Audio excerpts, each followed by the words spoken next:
Very unenthusiastically alarm calling, but it is alarm calling. But I see no tracks here.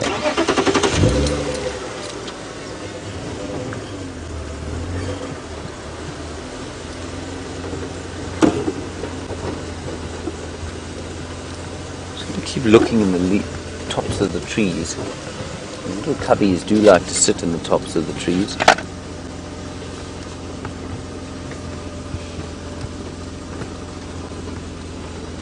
Oops. I don't see anything there, I'm afraid. There's just one big tree up there. But obviously, as soon as you want to look into it. No, I think we're okay there. Right, let's carry on. Keep a lookout in the tops of the trees. Of course, this time of the year for game viewing is really pretty good, simply because you can see into the bush and you can see what's lying in the tops of the trees, because there are no leaves on them.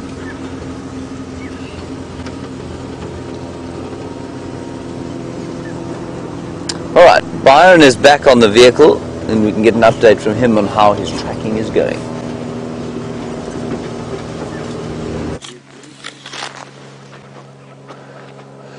Hi everyone, so I am on leopard tracks at the moment, but I'm very confused. They're heading up and down this road and it's actually difficult for me to gauge which direction they're going. I'm trying to find the freshest tracks.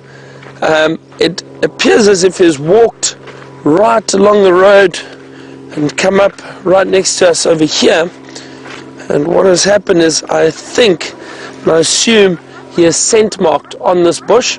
As he's walked past, his tracks have come right up into this little thicket here, or this little bush, right up against it. And often what they do is they will turn, flick their tail, and they spray their urine and they scent mark. But then there are tracks coming back down the road this way, so it's very, very confusing. I have a stick though for protection, just in case. But and you know, I really enjoy this part of guiding, is trying to work out and understand which way this leopard went, and did he cross north over into Buffelshoek, or did he cross south? Now we have driven a road up called Hyena Road just behind us over there, and there were no tracks along that road. So while you're driving the whole time, you're trying to assess whether or not they've crossed over another road. It makes it easier to check potentially the next block. But this situation at the moment, it's very tricky because there are very clear tracks coming along this way and very clear tracks coming along that way, but it is of a big male leopard, and I can tell that because the track is very, very large. It's a nice round large track, which is very distinctive of a male leopard track. The females a little bit smaller and a little bit more elongated. I think what we'll do is we'll just drive along the road a little bit further and see if we can't find anything. Keep our eyes peeled. Just plug in here again. There we go.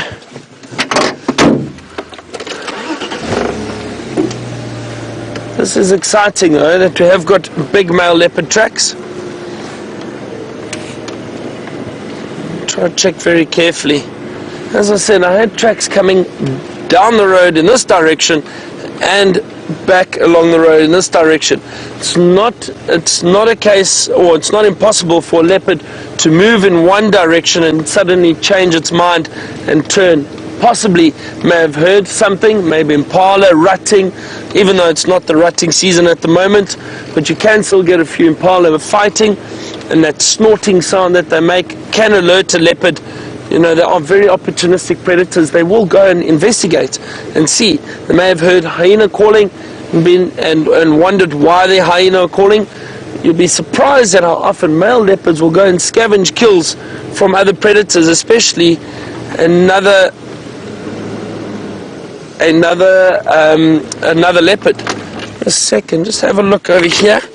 I think David might be able to zoom in on these tracks.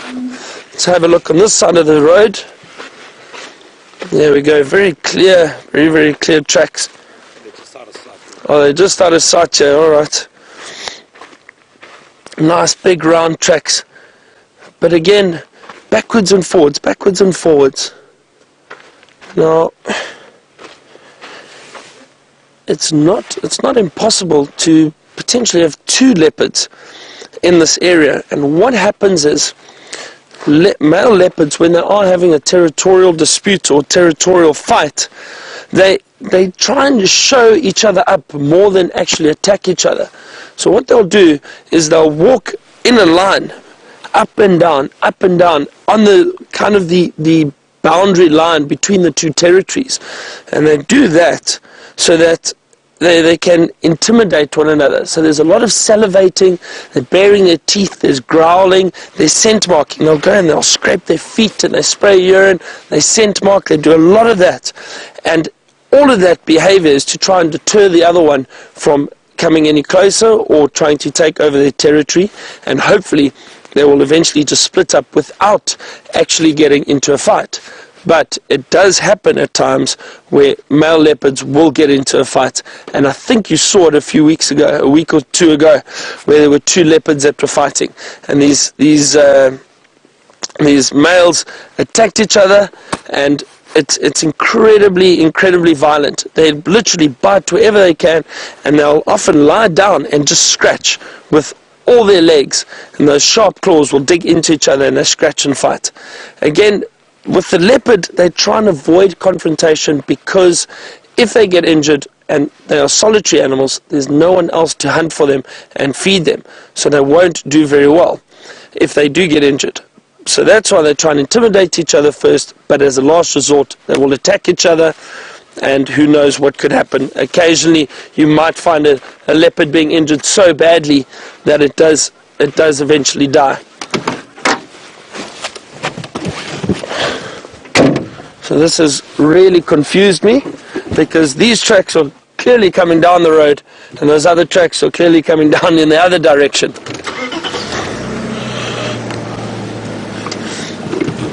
Let's just check a little further.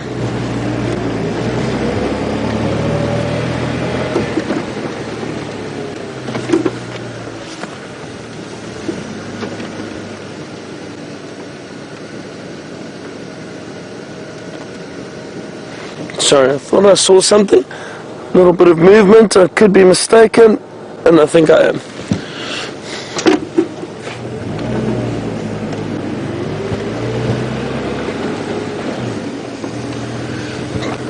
But David and I drove this road this morning, and we didn't see these tracks.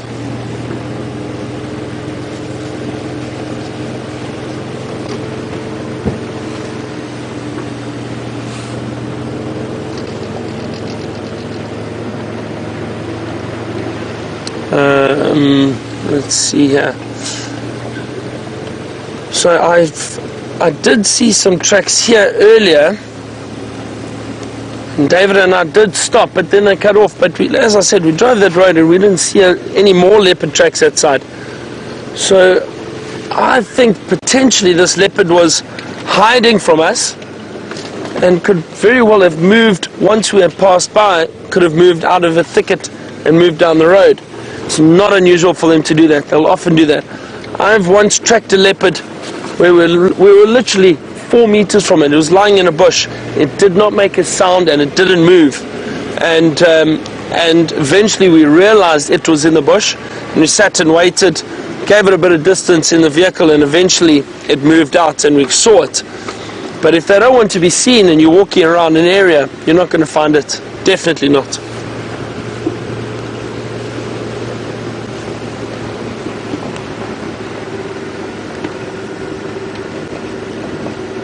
So Arcadia would like to know what reserve we're on. So Arcadia, we are in the Sabi Sand Game Reserve on a property known as Djuma Private Game Reserve. Now, Djuma is right up in the northern part of the Sabi Sands, and this area is situated in the northeastern part of South Africa. We are part of the Greater Kruger National Park. So almost 7 million acres of land, 7 or 8 million acres of land. A very, very large area.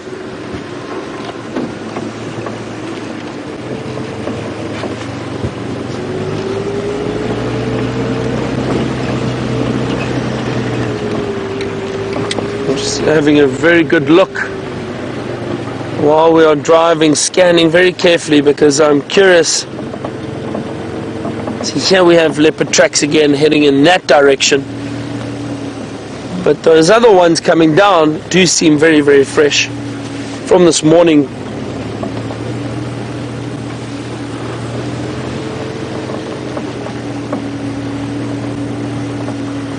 So while I try and work these tracks around here, James is also tracking. Let's see what he's tracking. Cross over to him.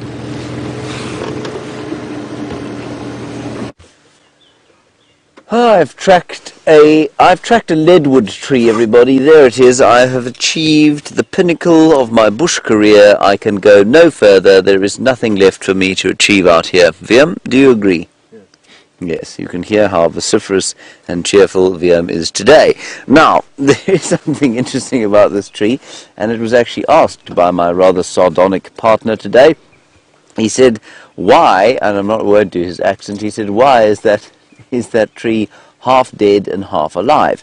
And I said to myself, well, in the absence of any kind of interesting animal to show our viewers, why don't we show them that tree and try and explain it? If you look at it, you can see that it is, as Viam says, half dead and half alive. Now, in the case of a mammal, or a human being, or an insect, or a bird, or a fish even, you cannot be half alive or half dead, can you, Viam? No. No, you are either alive or you are dead. Now, in the case of a tree, what they do is, in tough times, they sacrifice limbs.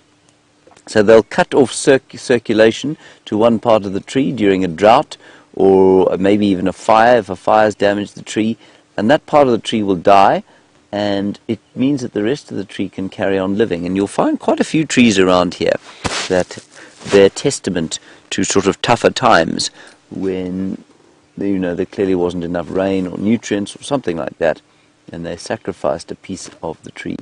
And that's what's happened here, and I think that's quite interesting. And I think over the course of the next little season, we know that we have quite a lot of trouble, all right, with not too much rain around the place and not too much water. So I think we're going to see that sort of situation quite a lot more in the coming months. Viam, was that the most amazing story you've ever heard? He says not really, not quite. One can only do one's best. Ah, well, there we go. Rebecca thought it was semi-interesting. Thank you, Rebecca. She is Danish, of course. Not sure what that has to do with anything.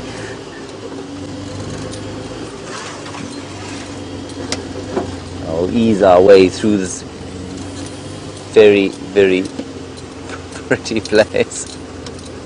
She's saying being Danish means she's a nice person. She makes people feel better about themselves, even if they shouldn't. No, she's not a Zambian. She's a Dane. Like Hamlet. British? No, he wasn't British. His creator was English, but he was Danish. You only soldiered your way through Macbeth, did you? Ah, well. I can't believe that your life will be that much poorer for it. This is a jackalberry tree, and jackalberry trees are particularly good at sacrificing limbs. And we've had Karuda in this very tree before with a duiker. The duiker was not alive. It was her breakfast. It's worth just stopping every so often and having a little listen to see if there's some alarm calls. At the moment the wilderness is stonily and peacefully silent.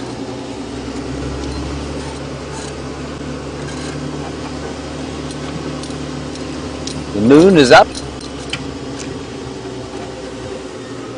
The waning moon. Shall we have a quick look at the moon? Let's super zoom the moon, Viam. I must say, I do find that amazing. That there is the satellite floating about in space, somewhat, what was it, 384,000 kilometers from us, orbiting round our planet. I think it's the thought of what's beyond that that really blows my mind. Very nice view. Not quite as nice as Karula and her cubs, but, you know, not bad. Take what we can get. Now, there is a tree here that I meant to show you the other day, and then we lost signal because I was driving Wendy. Here it is.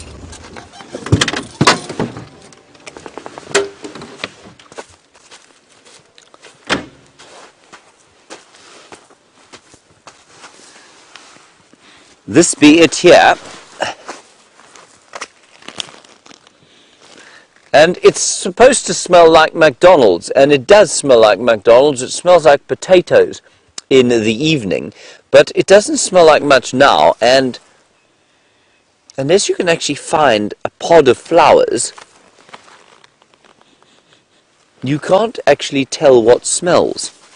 The flowers are very indistinct, sort of greeny things, and the plant never grows higher than this. And that's because of the browsers. So if you plant this in a camp, and you know, there's a fence around the camp, and there are no other animals in the camp, well, then it grows into quite a big tree. But otherwise, it's just a scraggly little bush. And in the winter months, it smells so powerfully of potatoes at night, and that's just the flowers. And these things here are what smell, as far as I can tell. Isn't that interesting? Potato bush. It really is so reminiscent and so nostalgic a smell from the bush. This is a thing that looked like it might smell like lavender, but in fact smells of nothing. Which is very in sort of keeping with the theme of today. I have replugged in. I might hear the dulcet tones of the dame.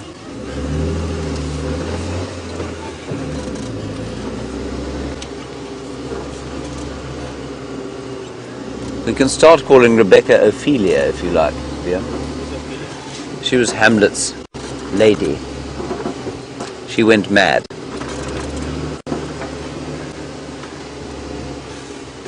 Yes. I was going to say that ship has already sailed as far as Rebecca's concerned.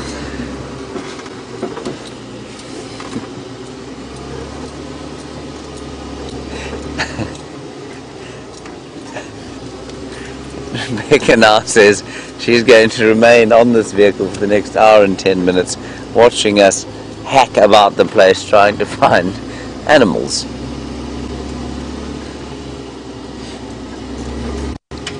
Yeah, my planes now. What do you think?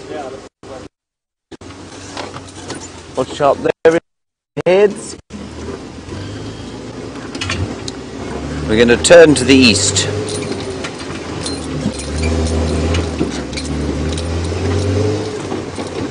This road is where Liam and I first saw Karula together. It was a very nostalgic moment.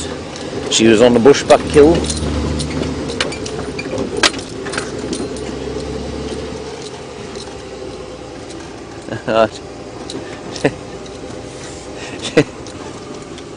Let's go across to Byron for an update on his tracking, which I'm told has led him to nothing.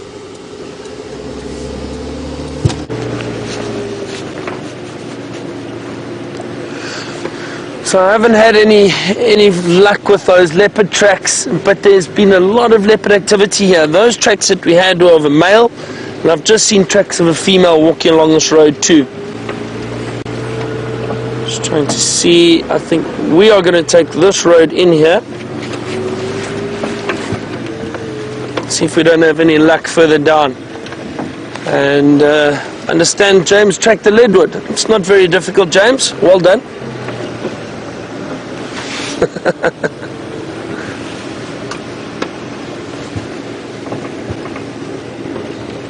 I'm trying very, very hard to find a leopard here.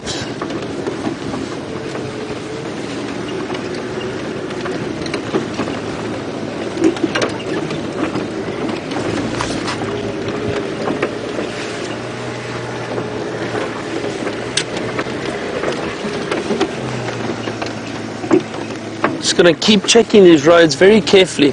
Some nice soft sand, so if there is any chance that the leopard walked down here, then we'll probably see the tracks very clearly.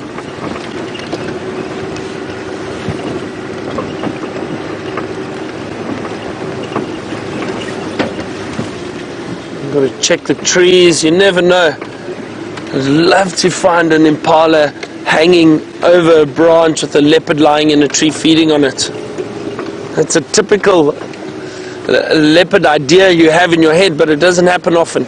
A lot of the time leopard actually feed on the ground. Let's just watch, we're right there. Yeah. A lot of the time the leopards feed on the ground. The reason for that is it's just easier. They can make a kill, hide it in a thicket, feed, and then once they have fed a lot and the carcass is a lot lighter, then they may decide to hoist it into a tree. And the reason for that is to keep it out of reach of predators like hyena.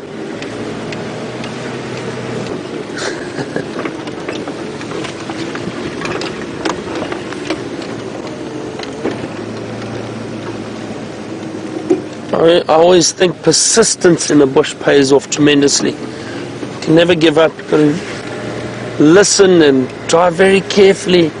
And look for any signs of these animals being around here.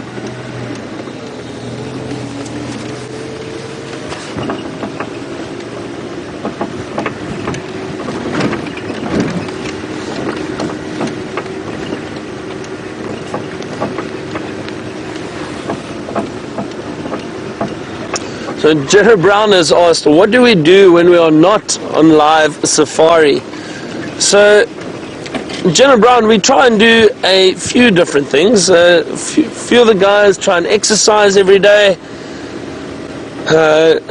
James runs a small gym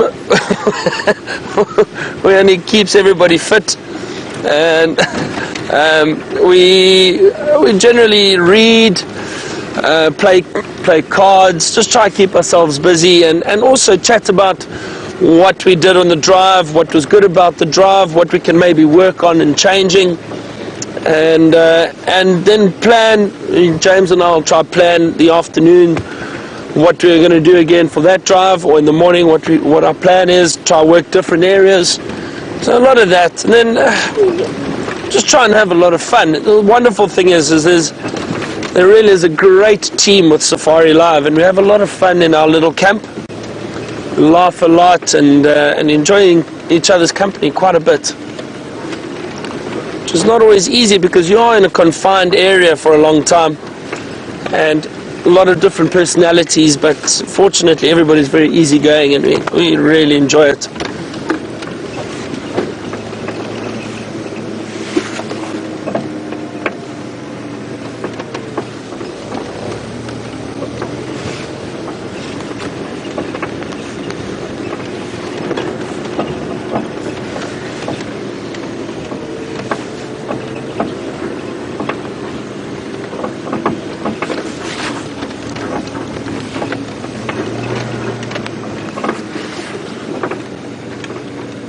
We're approaching Buffelshoek Dam, and I'm just scanning this drainage line very carefully around here, because often you can get predators moving into a drainage line, especially leopard. They like to lie down out of sight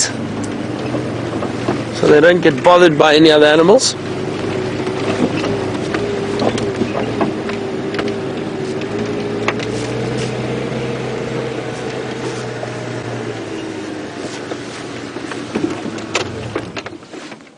This is quite interesting. I'll show you this quickly. I see this beautiful tree next to us. This is a knobthorn or an acacia tree which the elephant have stripped the bark off the tree and it has died. We spoke about it yesterday, how they strip the bark off, they feed on the bark, but once the bark has been stripped, there's nothing to transport the nutrients to and from the tree. But interestingly enough, if you have a look over here,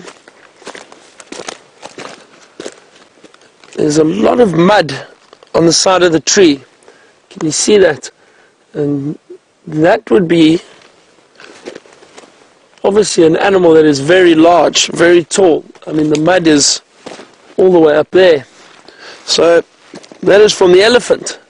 What happens is the elephant come and they bathe themselves in mud or in the water. They splash mud on their backs, on their sides. What it does is it helps protect the skin, cools them down, especially in summer. They love to throw mud over themselves, gets rid of a lot of the flies and just cools the temperature down a little bit.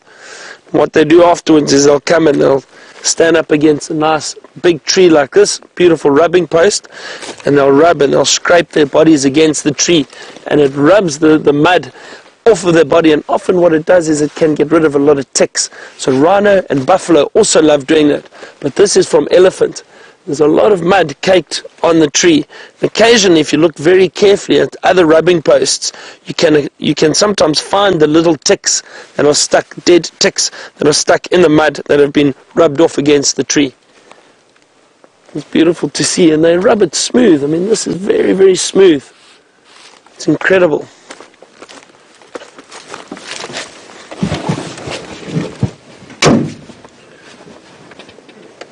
So I've been getting in and out of the vehicle quite a bit this morning. Nothing has growled at me yet. So we're not having any luck finding any of the big cats. So Heidi from Oregon has asked, do the elephants do that to the telephone poles which are in the area, or the power line poles? Heidi, I haven't seen them rub up against those poles. I think the reason is those poles are all treated. They have a lot of creosote which is rubbed on them, and also that smell of that creosote. I don't think the elephants like it very much. Just want to have one more look up here quickly. So Heidi, I haven't seen them do it to telephone poles.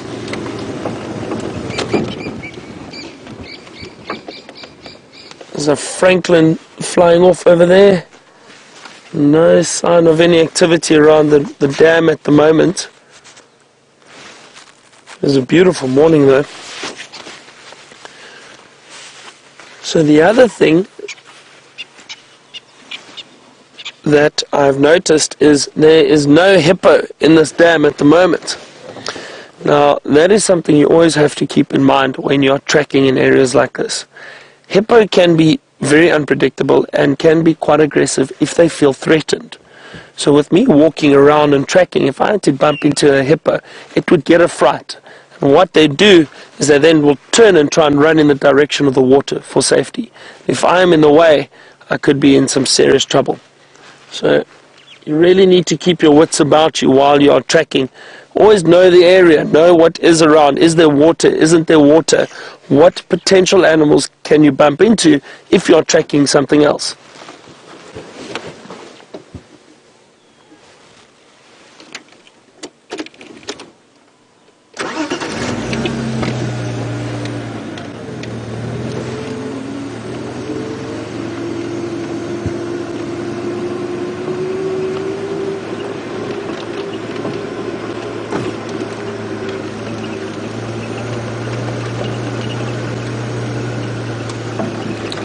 No luck, no sign of any animals around here at the moment. Let's carry on south. I think those leopards have evaded us, and possibly, you know, we were on the boundary road with our northern property, Buffelshoek. The male tracks I do think crossed north, definitely. Those female tracks, I didn't quite get a chance to see exactly which direction they crossed. I thought I'd just have a look down there, but there are no tracks coming down to the waterhole. Possibly lying in a drainage line somewhere hiding.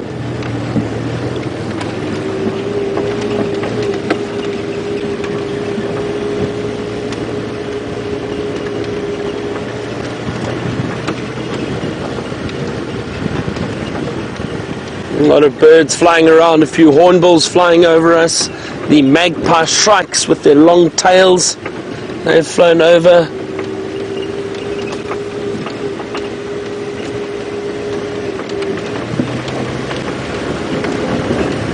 Well, I've checked this northeastern part of Djuma very carefully this morning, and there are signs of predators from early this morning or last night, but nothing that's popping out just yet. But, as I always say, It's too soon to panic. You never know. We could very easily bump into something shortly. Got to stay positive.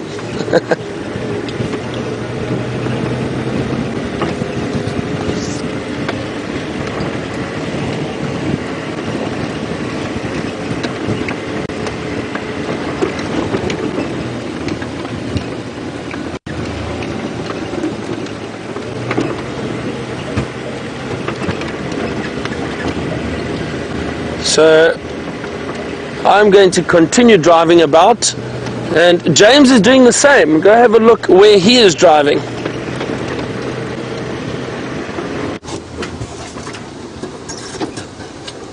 We've come to Cheetah Plains, everybody, and we've seen one impala on the way here, haven't we, Liam? Did we? Yes.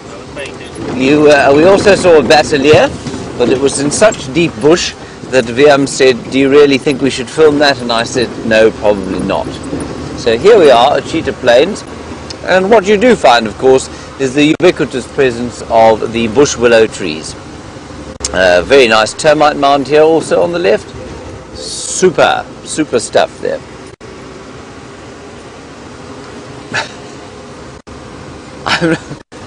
I'm really quite astounded today by our lack of success. I suppose some days it's just like that. Now, VMP, yesterday we tasted some dry leaves. Would you like to taste some dry leaves? Because I know you don't like to be left out. No, those are not horrible leaves. Well, they're not too bad. Let's try these ones.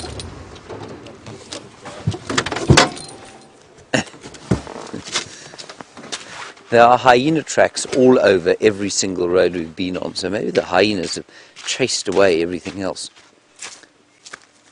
Oh, the lovely call there.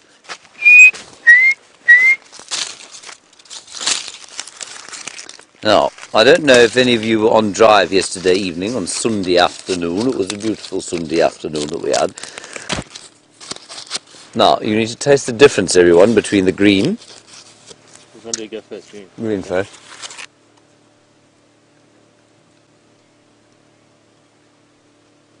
I wish you could see his face. Not very good. And It tastes like a soup, maybe, I don't know. uh-huh. It's not bitter. It does taste bitter, but it tastes like straw. Yeah, it And it's does. because the nutrients have gone. And so It also smells bad. it doesn't, no, that's probably because there was a stink bug on it. That's a pity. Sorry for that. But that's what the animals are faced with. That's what they're going to have to try and eat. And more that's going to become difficult, and so they resort to eating those strychnos bushes, which is not necessarily very good for them. And as the drought progresses, or the dry season progresses after the drought, so things are going to get tougher. Righty. We'll just head straight. We don't have too much longer left. We've got about an hour, so we'll head straight towards those big clearings and see.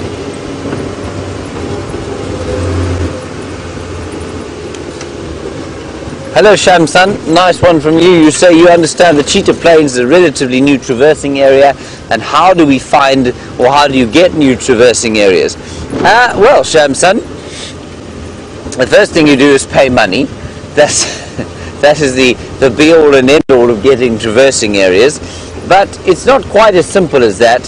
What it is that you've got to negotiate, because all of the landowners here are quite careful about how many vehicles they have driving on their land, with a good reason, because if you're running a tour as an operation, you don't want the place to look like, well, unfortunately, what you really want to avoid, especially in South Africa, is a situation like you have in some parts of East Africa, where, you have a lion sighting with 40 or 50 zebra-striped minivans sitting around the lions. And you've all seen pictures of that, I'm sure. And that's one of the great advantages of this particular area, is that you'll never be in a sighting with more than 2 ideal guests. Landowners here guard their privacy.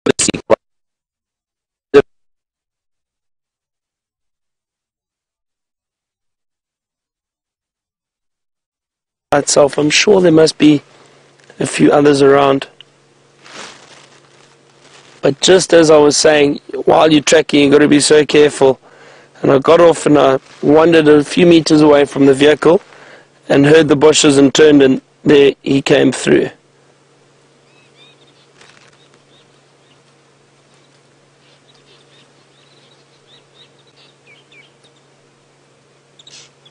My favorite. I love seeing elephant. David asked to see elephant this morning, so David, your wish has been granted.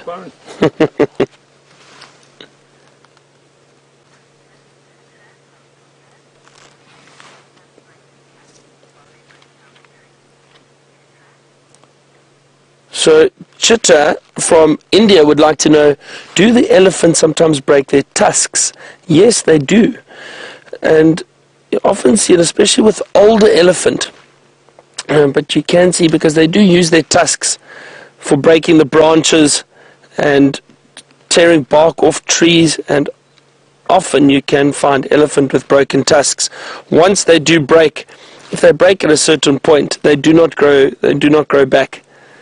They might get a little bit thicker, but they don't actually grow back at all. So you'll have these broken off tusks and the tail just swishing about there.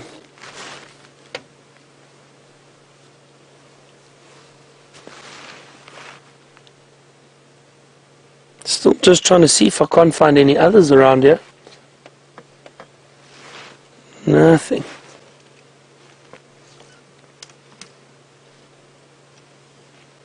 There is one or two behind. I can just see and hear bushes moving. I can't see the elephant yet, but they are behind, so there is a few elephant in this area.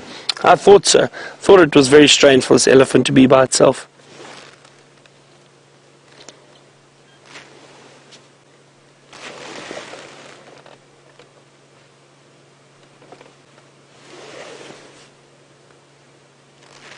Let's see if he moves.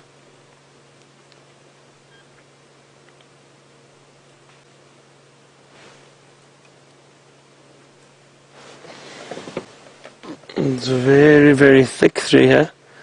These elis are enjoying all these trees, probably breaking the branches and feeding on the bark. They strip the bark off the branches. Have a look. It just bent that branch and is feeding off. It's a bit tricky to see now. As I say, it is quite thick. I can hear another one moving close. I'm hoping they decide to move out into the open a little bit. Hopefully we get a better view of them.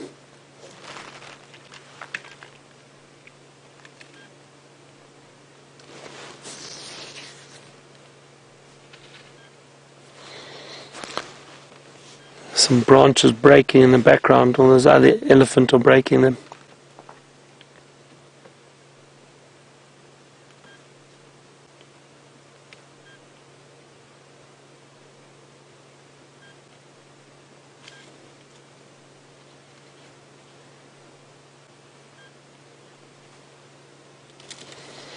Sure. Beautiful light coming off the head of the elephant there. Look at that.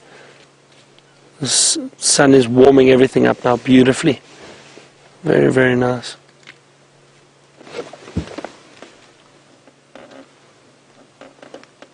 See if I just want to move forward a little bit for us quickly. See if I can't find a better little gap for you. Maybe through there. How's that? A little better. There we go. Yeah. Oh, really enjoying that African wattle. The also used to be known as the weeping wattle, the African wattle. Got those long, soft leaves, and I think the elephant is enjoying.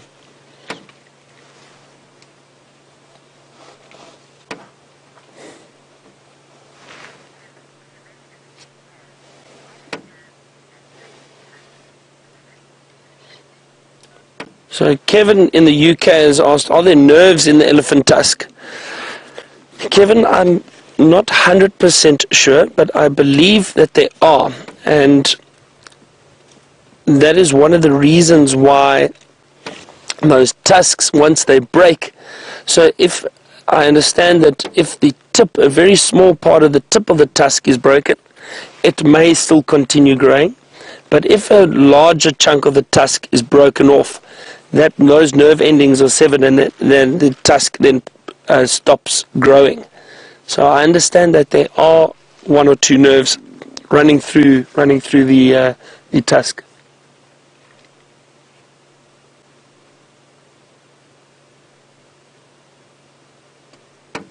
The other elephant aren't coming out at all. They're quite deep in the bush behind this one.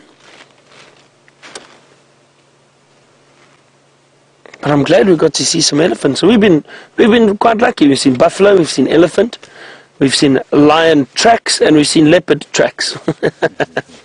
But it's a good sign. It means they are around.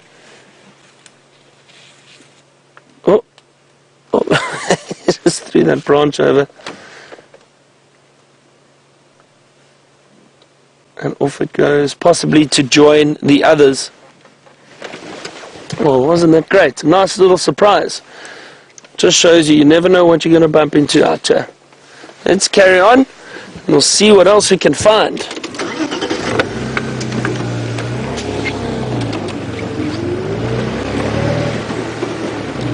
I wonder if Viam is still alive from all the leaves that James has been feeding him. I don't know if I trust James too much to accept anything he gives me to eat.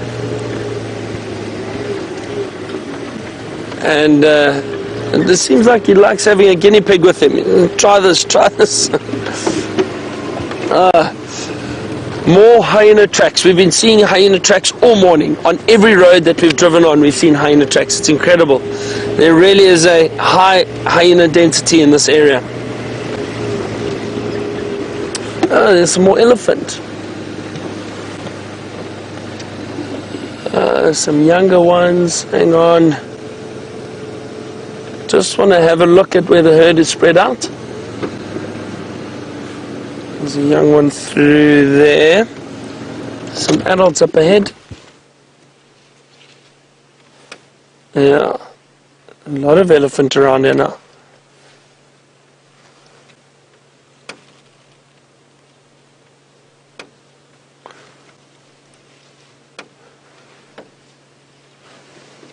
I'm going to drive forward a little bit, because I think there's some ones a little bit closer to the road for us. Let's just see. I can see some movement around here.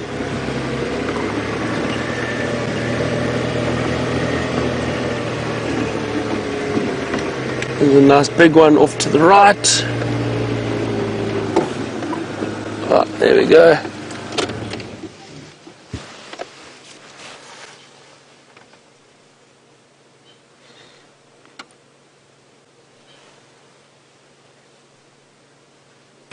That looks like a big male. And there he goes. Oh, there's a lot of elephant around here. Comes another one. From the left, it's going to come into your picture short. Oh, there it is. Yep.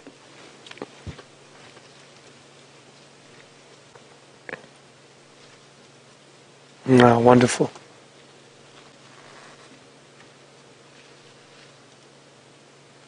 This is what we call a breeding herd of elephant. Which basically just means it's a lot of the females and all the younger elephant that are together, and occasionally you will get a big male moving in. Just seeing if there are any females around that are potentially in estrus that they can mate with, and then eventually they'll move on again. They'll spend a few days with the herd and then move on. Males are often found by themselves or with 2 or 3 other males, often younger males.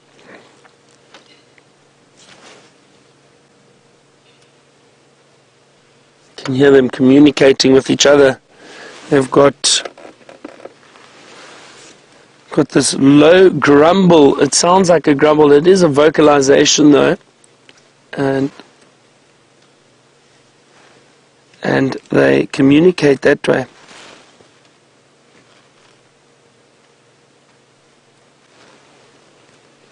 These elephants are really spread out around here.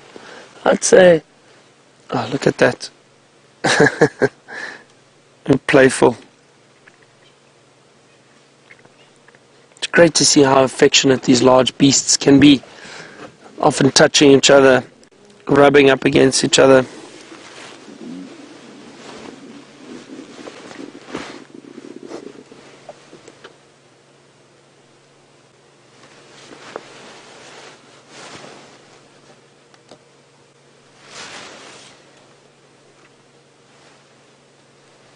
As I was saying, they really are spread out. I'd say there's an area of about 100 meters or so that they are spread out over, at least 100, 150 meters.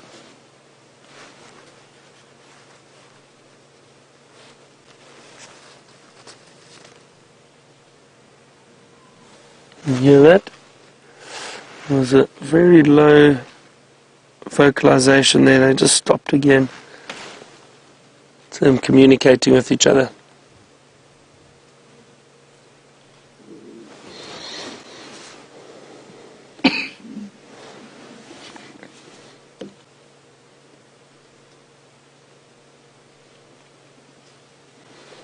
Going to move a little forward again. Just see, I think most of them are right in the thicket here. Let me see if I can't get a better view for you. But while I do that, James has some striped friends for you.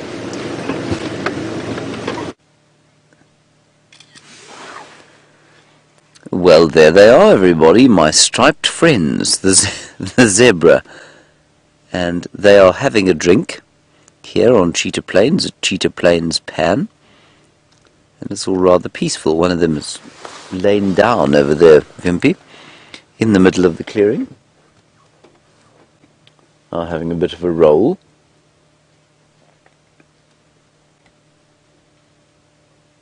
That's one of the stallions. Oh, he's doing his Flemen grimace. Checking to see if any of his ladies are ready to mate. Now the zebra around here, I think, have been growing in numbers over the last little while. And I think that's got to do with the fact that the water is limited, the grazing is limited, and a couple of the kinship groups, which consist of stallions and their mares and their offspring, have come together.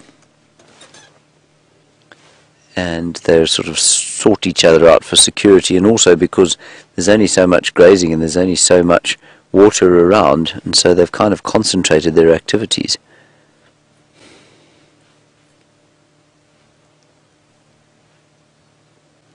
I think it's a lovely little scene, this, the doves coming down to drink too, always with their eyes open for a sparrowhawk or a falcon that might be diving out of the sky to grab them.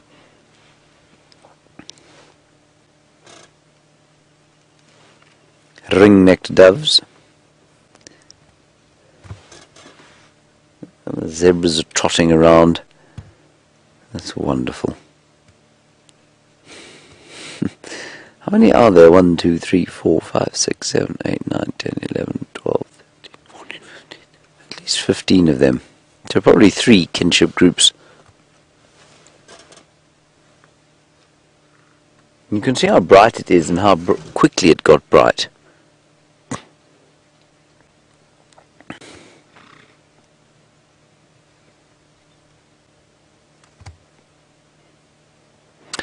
Oh, I think the message coming through from the final control, although it is as cryptic as a sort of Second World War enigma message, is that when you last spoke to us, we were talking about traversing and you lost signal with us, and I was talking about how you get more traversing.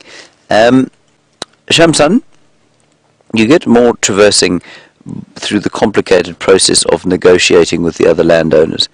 And one of the big things about that is that the vehicles out, or the landowners out here that run tourism operations, don't want to have a situation where there's a great crush of vehicles on their properties. And so they very jealously guard the privacy that their guests are offered, and that basically defines. Oh, look at them run! Ah, it's wonderful.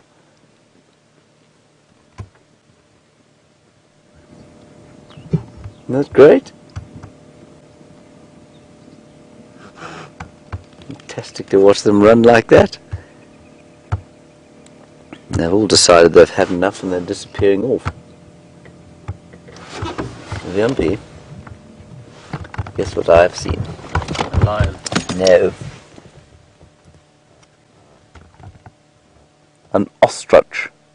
The ostriches from yesterday are still over there. Let's drive up there and have a look. So, Shamsam, they're also, of course, by the very nature of the fact that the Sabi Sands has been in sort of private ownership for, well, let's say almost 100 years now.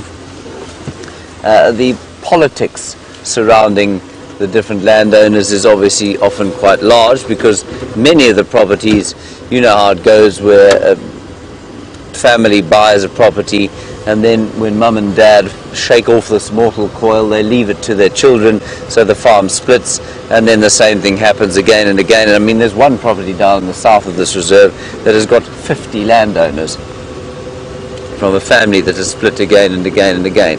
So there's a lot of complicated politics around here as well.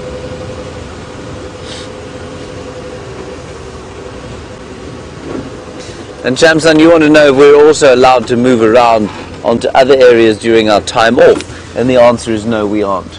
We're not allowed to do that. I mean, we've only got these 3 properties: Djuma, Arathusa and Cheetah Plains.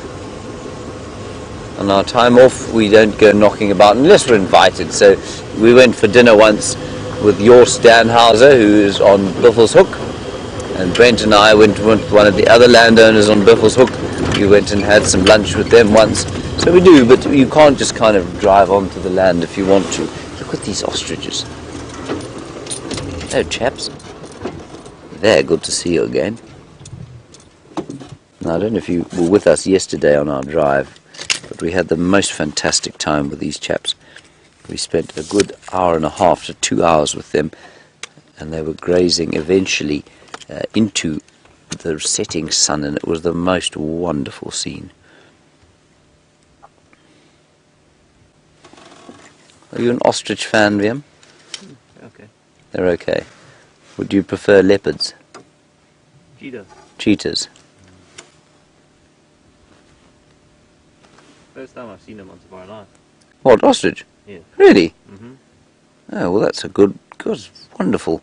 First time VM's seen them on Safari Live, everybody. Now, let's just watch them carefully, because last night they wanted to avoid the thickets very carefully, and they turned around as soon as they hit the wall of trees. And see if they do the same thing here.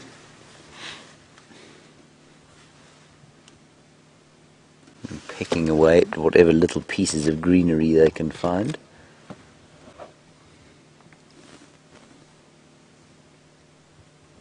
And of course, if you haven't seen them before, it's the females there that are brown, and the male resplendent in his black plumage. Huge birds, just over two and a bit meters tall, which is about 7.5 feet at the very tallest.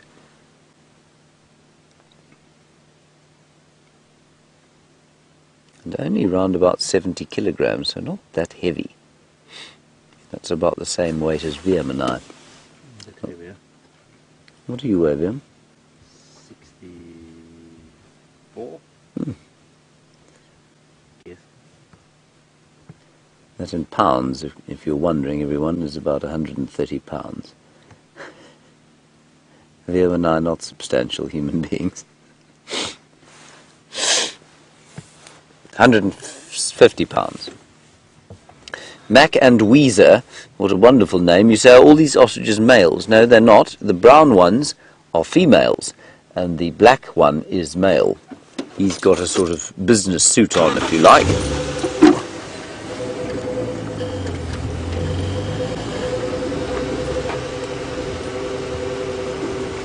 And so you can hardly sort of tell the difference in their size. There really is not much difference at all, is there? This is so special, everyone. I know there ain't lions or leopards, but oh dear. Please excuse me, I'm so sorry. Whew. Got some dust in my nose. Thank you, Rebecca. No thanks to you, Viam.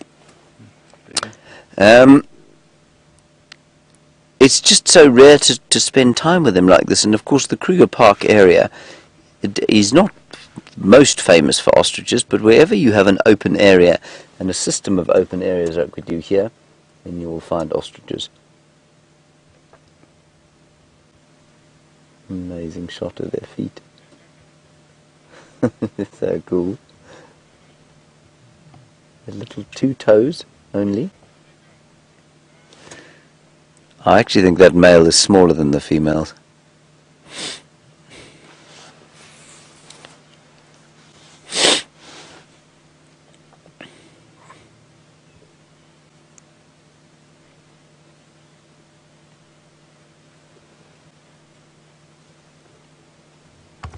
Very nice. Just listening to Andrew on the radio, he says that there are lion tracks on Djuma, but I don't know that they're there. Thank you, Sandy in Oregon. You say that you're enjoying seeing the ostriches. They are remarkable birds, and of course they are the world's biggest bird at 70 kilograms, and we tend to think of that as being beyond the weight at which a bird can fly. But you know, the heaviest bird ever, well, as far as we know, the heaviest flying bird in history weighed close to 80 kilograms. That is 180 pounds odd. And obviously an ostrich is not designed to fly, it is designed to run. But birds that size, birds this unbelievable size, in prehistory have been seen soaring over the skies. Can you imagine our ancient human ancestors scuttling under a guarri bush at the sight of an 80-kilogram bird flying overhead? I'd be quite nervous, wouldn't you, Viam? Mm-hmm. Cover. Yes. The heaviest flying bird at the moment, of course, the Corey bustard, 21 kilograms, I think, is the biggest they get, which is about 50 pounds. And they don't fly with great aplomb. I mean, they're hardly mobile.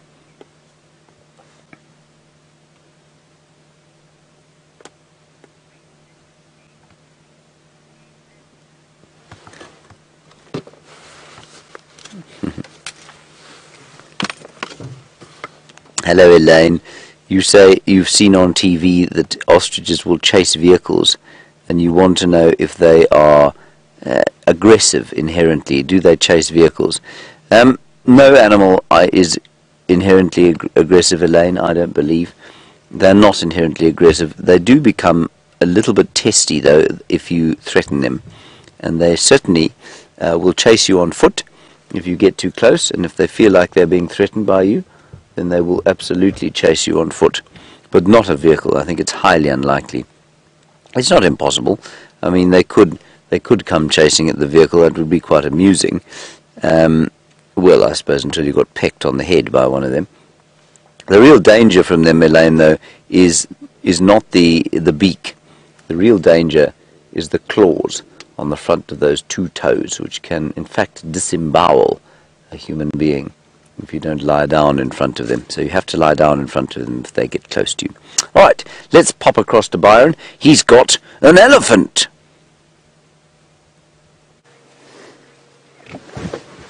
We've got some more elephant. It's so wonderful. There's a lot of elephant around here. There's one right in front of us, and there's another one coming out the bush to the right. Have a look here. Beautiful female. Let's see how they react towards us. They seem very relaxed.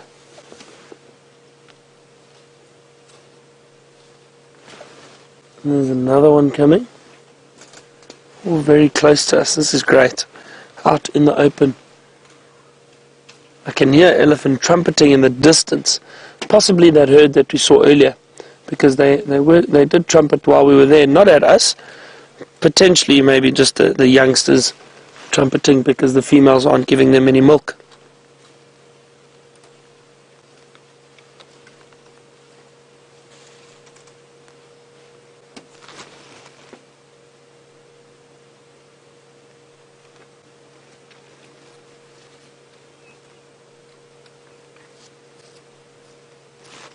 There's another young elephant off to the right. You won't be able to see it just yet.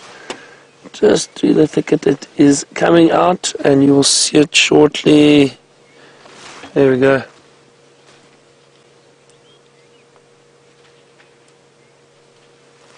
A lot of elephant around here. I can hear the branches breaking all over.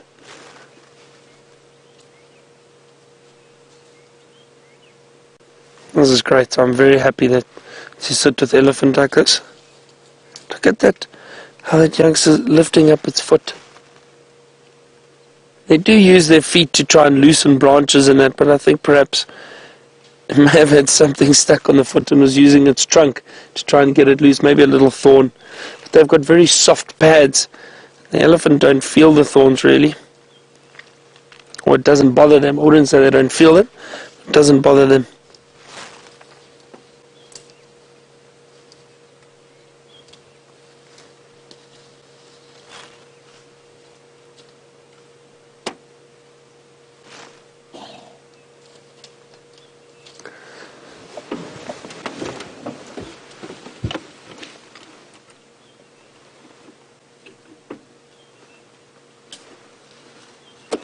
Going to try to see if we can't move a little bit closer to see if they are or see those other elephant further down. See how the female reacts to us first. Seems okay.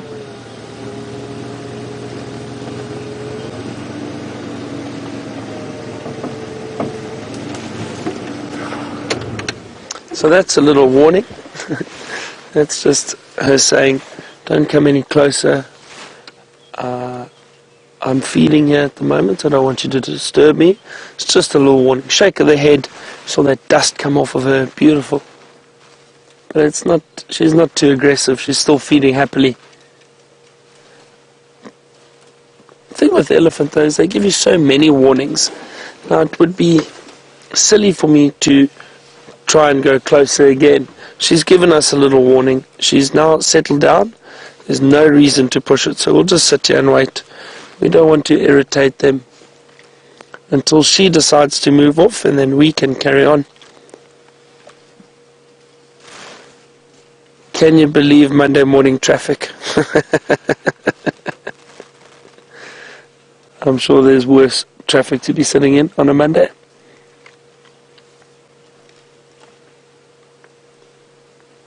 See, now she's not too fazed by us moving off.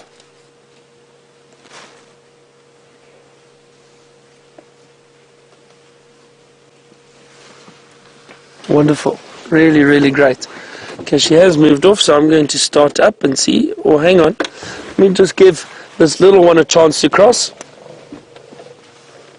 There we go.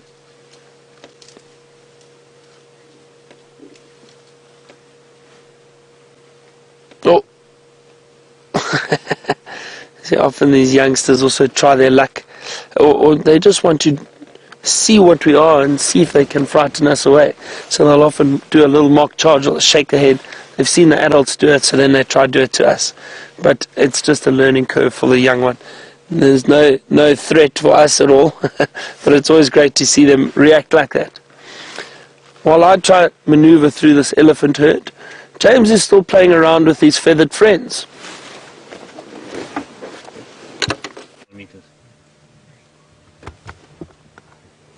I wouldn't play with an ostrich. Ooh, very nice. Wonderful. Well, oh, fantastic. Full dunging. Well done, Liam. Excellent shot there. Yep. So I wouldn't be playing with one of these things, I have to tell you.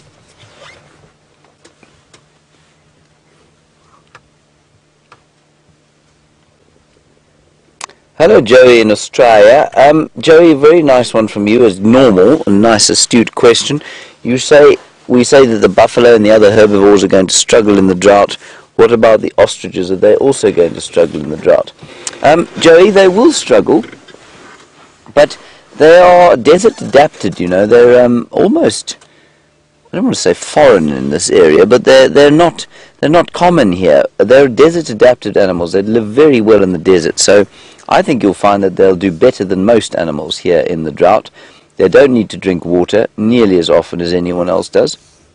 They will struggle to find food, of course, like everyone else will, but I think you'll find that they're going to do a lot better than the buffalo and the other herbivores. Many of them in Namibia, many of them down in the Karoo areas and the Kalahari. Margaret, I can't see what they're eating. You want to know what they're eating exactly. They'll be eating little green shoots. So if I drive along here,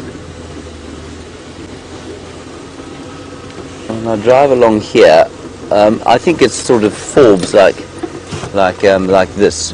And you see that plant there? They're just pulling off the new shoots on plants like that. I think that's what they're going for. Let's go across to Byron. His elephants are now playing.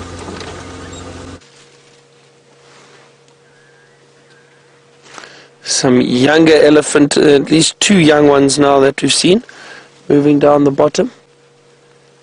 But we are right in the middle of the herd at the moment. I thought I could squeeze through, but I don't want to disturb them too much. And they seem very comfortable now, so we'll just sit and wait and watch them. Look how that elephant's using its foot. Do you see that? Very interesting how they kick and loosen. Look at that. Little roots or shoots or branches that they might be trying to get. Incredible. I wonder if James is going to get an ostrich egg for us and make omelettes this morning.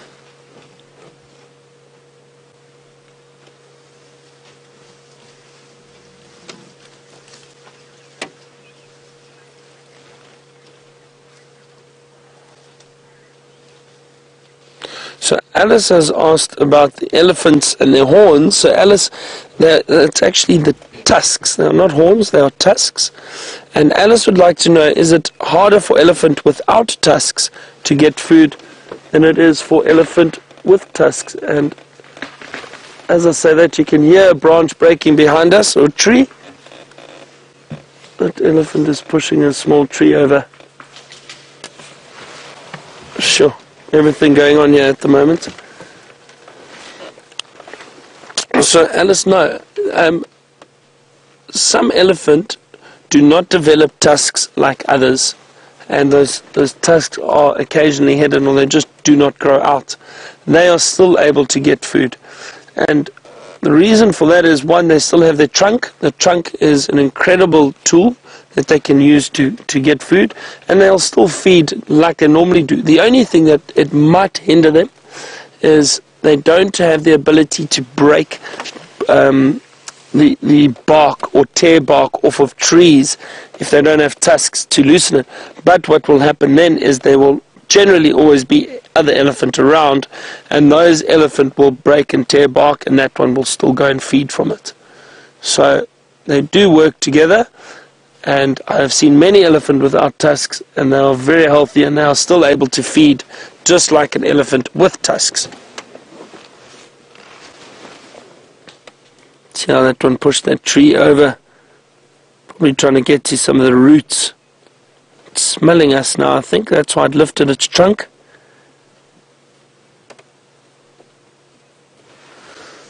Right. Let's see if I can't get another view of these in front of us.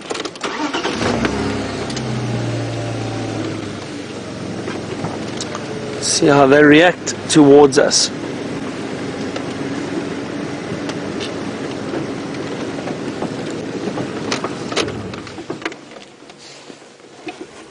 There's that little one just under the female. Off it goes.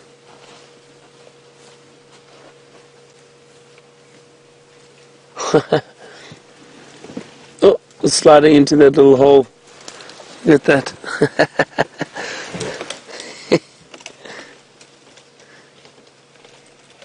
Learning how to use that trunk. Oh, it's wonderful.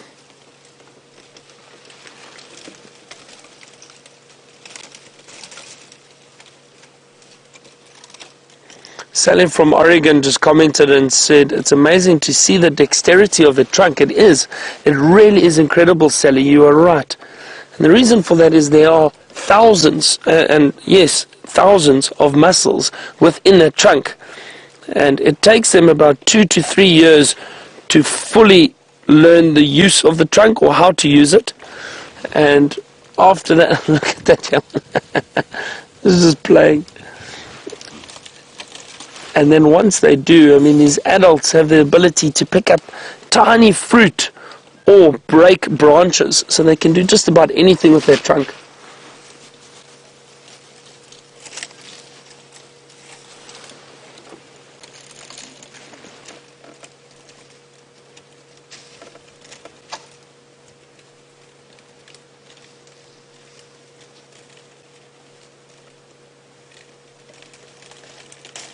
Look at that. Oh, they're so cute, these little elephants. Really, really are so cute. Love watching them. They're so playful.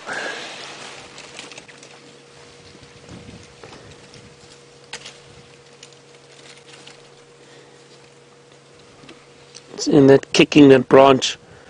That's something it's learned from the adults, from its mom. It's seen the female doing it, so now it's trying to do it. It's definitely wants that little branch. It's just not able to get it yet. And it's got a few leaves.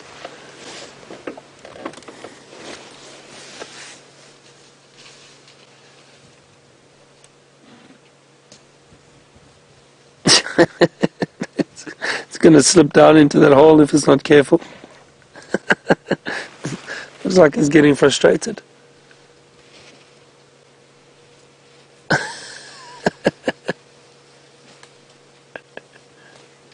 What a wonderful sighting. Look at that. I don't know what this youngster's trying to do.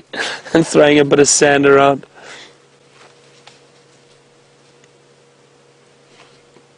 Waiting for the female.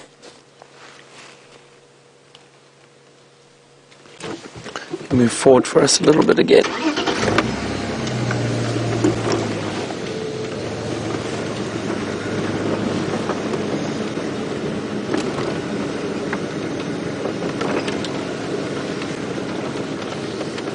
She may give us a little warning. Yeah, thought so. There we go.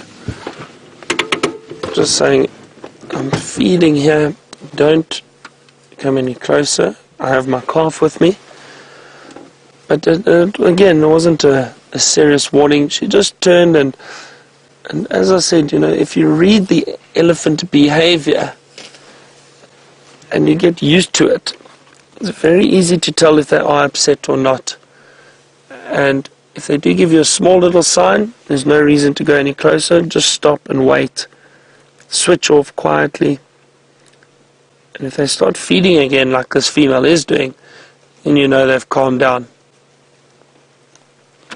See how she's standing with her legs crossed, her back legs. Elephant will occasionally do that just purely because they're resting. They'll rest one leg, they'll lean to one side, they'll rest the other legs, they'll lean to another side, the opposite side.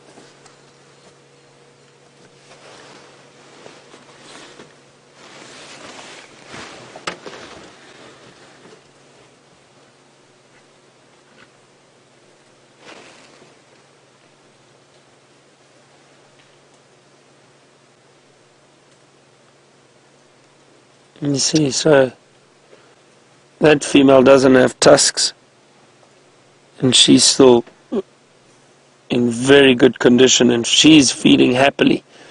So it just shows you there that they don't need the tusks to feed.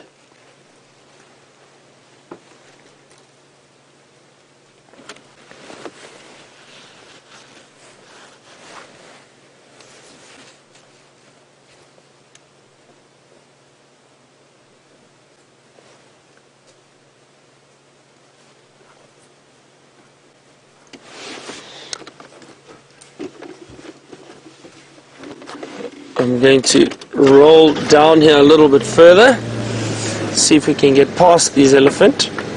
While I do that, James is leaving Cheetah Plains.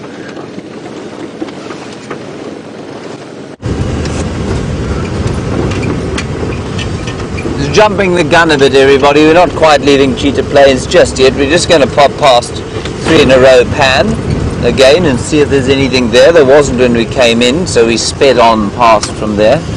But we'll just go and have one last look down there and see what's around. Other than the zebras you saw, we did do a quick pass through the clearings. We saw some wildebeest there. That was quite fun, but your elephant was playing on the ground there, so we didn't come and see the wildebeest. Many of which we'll see back home, I imagine, as well. And Byron should know better than to ask me if I've got him an egg, for 2 reasons. Firstly, this is not ostrich breeding season. And secondly, I'm not going to feed Byron. Byron must feed himself. He's old enough now to look after himself. I'd actually quite like to try an ostrich egg omelette. Apparently it's very good. But no nest. I don't think I could bring myself to steal an egg from the only 4 ostriches that I've seen in the Sabi Sand. There's not much going on here. I think Shamsun, you wanted to see the skull of the wildebeest. Well, there it is. There it is. I'm not sure what you wanted to see about it, but it's a pretty intact skull, actually. It's a really good one, and were we about to go into TV, I may be tempted to steal it from my tent. That is... Oh, hang on a second. Liam, you will tell me if quarantine pitches up here, won't you? Absolutely. It's actually a really good skull, because normally what happens is that the nose is bitten off. And you can see the nose is complete here. I'm sorely tempted to take this home with us, but I don't think I can. Just look at the size of the jaw here. It's an impressively sized jaw, and it fits into this spot here. No, that bit's been eaten off. So the joint into which it fits has been eaten off. Anyway, there you are, Shamsun. Wildebeest, Conochates terinus, dead.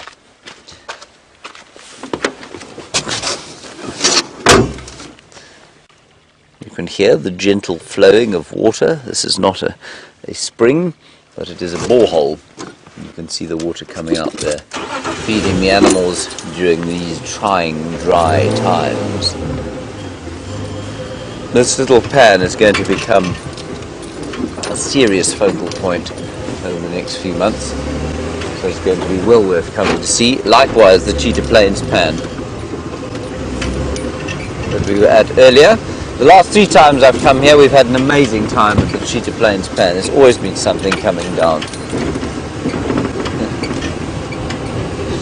Justin, you say, have we been past the tree that almost incapacitated me? We haven't. We're going to go past it now on our way out. I'm probably going to run it over. Make sure that it's thoroughly sorry for what it did to me. There's a steenbok, Liam. Can you believe our luck? Oh.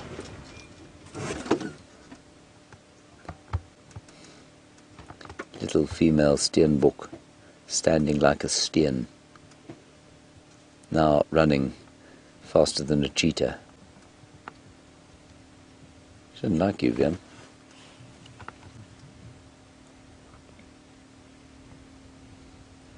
I'm always astounded by how many of them get eaten and then how many of them there are left.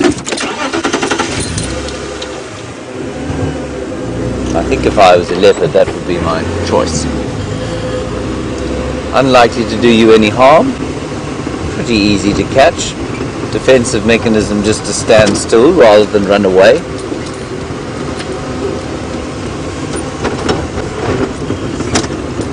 But I guarantee you they will be fearsome if pressed. Same as a duiker. Terrifying things are duikers if you corner them.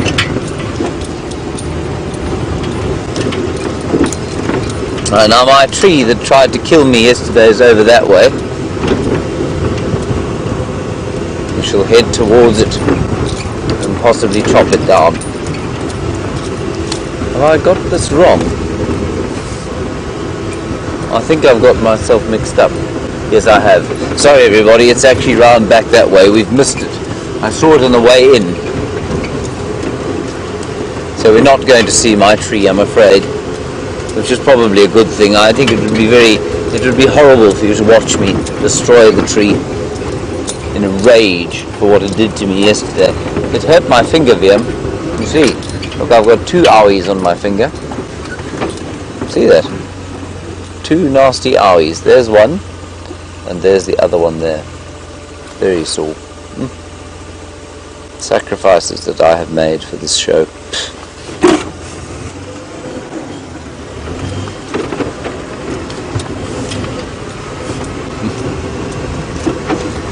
We are going to head now out of Cheetah Plains. I'm very glad we came here. It was very worthwhile. Lots of beautiful zebra, and of course my pals the ostrich.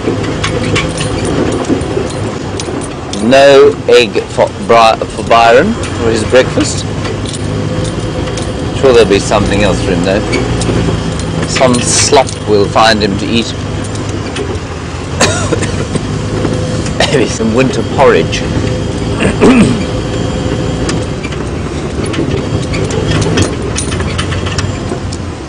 Now this is an amazing tree. Let's just quickly stop here. It's not the most amazing tree, but it's quite amazing given what else we've seen today. It's a black monkey thorn, and it's got far more enormous than any other black monkey thorn I've seen in this area. And you'll find that it is quite by coincidence and massive amounts of luck that it's managed to avoid being pushed over by elephants. For it to have got to this stage of its life without having been mangled by elephants is quite something, and I'm sure it's just almost blind luck that it's managed to do it, because all around here you'll find black monkey thorns that are very scraggly bushes and have been eaten by the elephants.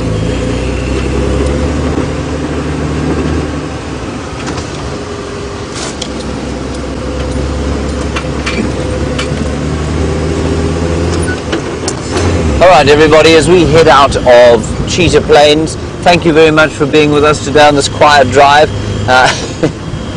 It's always comforting to have you along for the ride and chatting as we look for things that we didn't find. Thank you, Liam.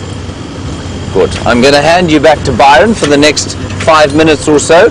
Hopefully he will have a successful 5 minutes with you. Until this afternoon at 3 o'clock, stay safe and happy wherever you are, and we'll see you later.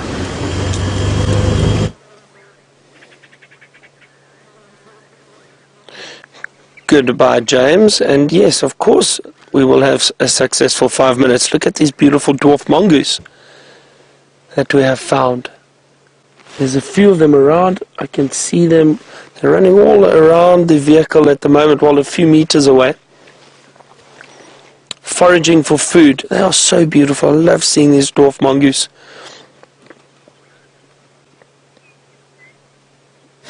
Look at that. Oh, very cute. I've tried to call them before.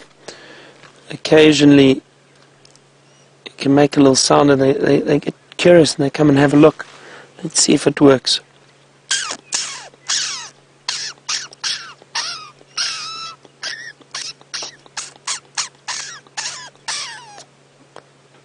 See, they definitely hear it and they just want to see what it is. But look at that. How cute are they? It's watching us very closely. Oh, there goes the other one. Just moved off to the side. Oh, there they go. There's a few running around just off to the side. There's 3, 4, 5, 6. They're very gregarious, always in large groups. Yep, I think they have moved off. A few of them still just running about. It's difficult to focus on those little guys. David, I don't know how you do it.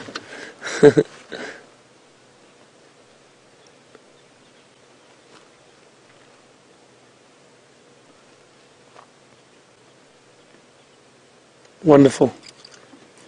Nice way to end off our afternoon drive, our morning drive. Really, really great. I hope you have enjoyed this morning with us. I certainly have. And David got to see his elephant herds. We saw quite a few elephant this morning, which is great. Happy about that. We'll see what this afternoon holds for us. Never know. I mean, again, we had all those lion and leopard tracks, so there was a lot going on. We just need to find them.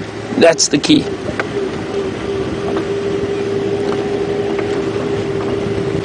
To slowly making our way back towards the camp. Just seeing if there isn't something we bump into at the last minute.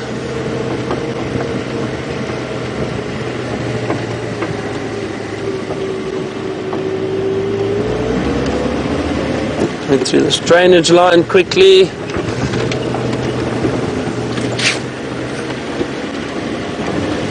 It's a beautiful area that we are in.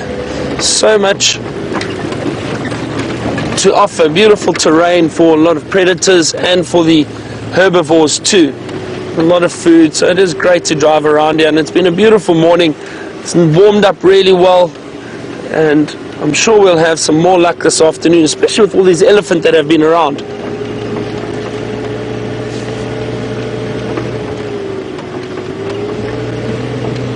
Maybe we get some elephant down at the water holes, you never know.